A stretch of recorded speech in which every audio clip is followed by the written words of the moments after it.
Hello and welcome to Green Schools Campaign 2020-21 Sustainability and May. If you are new to this video, please make sure you click on the link down below to check out the session 1 because this video is about session 2. So let's begin.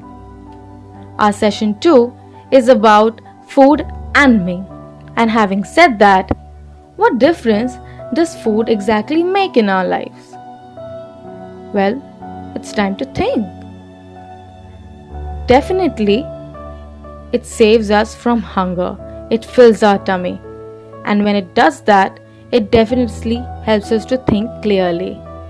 And that keeps us working, and in all, food keeps us healthy.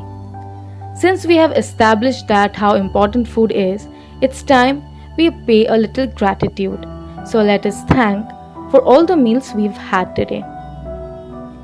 Also, that raises two questions in my mind. Where exactly do you think our food comes from? And how many people do you think are sleeping hungry today? Let's find out. So, in this session, we'll be covering topics on our current situation regarding food. Then we'll see how agriculture is our source of food. Then we'll move on to what is food security, and lastly, how we as individuals can take up small steps to maintain this food security. So without further ado, let's move to our stop number 1, our current situation. So are you familiar with this picture? I'm sure all of you must have seen this kind of pictures this year circulating in different papers, magazines and different hoardings. Well, this picture is taken on 22nd April 2020. These are migrant workers that are protesting due to the lack of food. And in this pandemic, many families have become jobless. And no job means no money. And when there is no money, then there is no possibility of buying food. And that leads to starvation. And this is not about just this year. This crisis has been happening since quite some time now. And here is some facts to give us the timeline.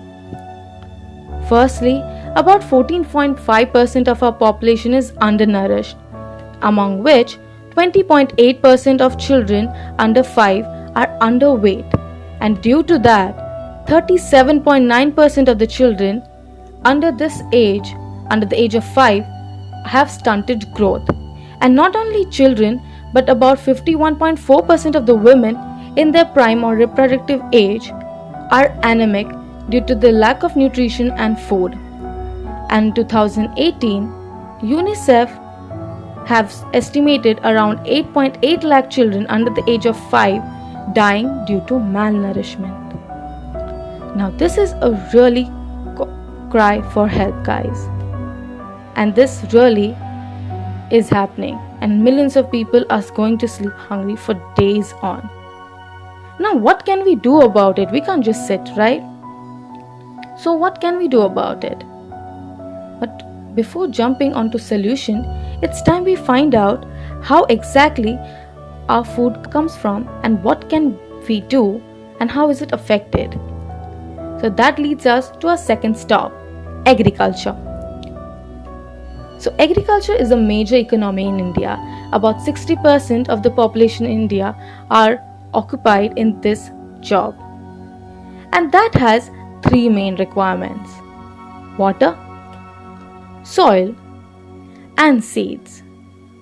So good water, fertile soil or land, and good quality of seed for farming can yield us great crops and nutritious food. Now let's see how exactly this is affected.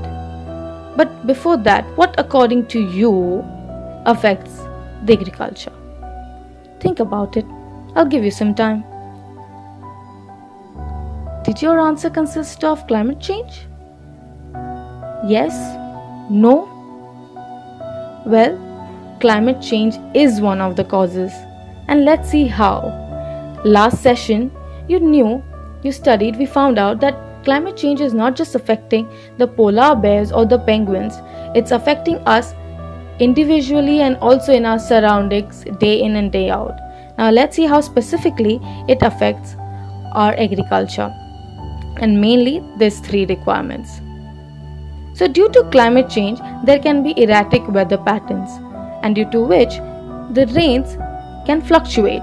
Now, what if there is heavy rainfall? Now, heavy rainfall leads to topsoil erosion or soil erosion in general, where topsoil is washed away. And when topsoil is washed away, most of the nutrition in soil gets washed away. Now, that leads to the second thing of how soil is formed. Or how does the soil come from? Soil is formed by weathering of rocks, and these rocks are weathered by external forces, be it underground water pressure or wind or any other external forces. And when this underground water, which are also replenished or recharged by rains, are overflown due to heavy rainfall, they mix with various effluents present in other water bodies and also in soil, and that is also discharged due to industries in and around us. And when this underground water contributes to weathering of rocks, the soil that is formed is contaminated. And in all, due to all this factor, it leads to soil contamination. And that in turn has an effect on the harvest or the crop that is planted, leading to low productivity or no productivity at all. And what if there are less rainfalls? Well, when there is less rainfall, there is dried soil, that is arid region, and in arid region it's very difficult for cultivation, again leading to low productivity and no productivity at all. And that yields a very poor quality of crop, which then when harvested will yield very poor quality of seeds, and the cycle goes on. So now that you've seen how climate change affects our three requirements, in turn affecting the crop cycle in general, we can establish that all these three requirements are interconnected, and that affecting our crop cycle leads to creating a lack of food, in turn starvation in the population, and in totality affecting the food security of the nation. Now the question is, what is food security? So let's see what is food security. Food security is the state of having reliable access to a sufficient quantity of affordable, nutritious food. So in common terms, food security is nothing but having plenty or at least minimal quantity of food which is nutritious, affordable, and of good supply. And how exactly is food security established in a nation? Well, food security has three pillars, which are availability of food, affordability of food, and accessibility of food. And they are interlinked. So if a crop is growing really well, it will be harvested in plenty of amount, and when the crop is harvested in plenty of amount, it is definitely available to us in a lump sum, and when it's available to us, it can be also transferred and manufactured to other places in and around the country, which will lead and increase its accessibility.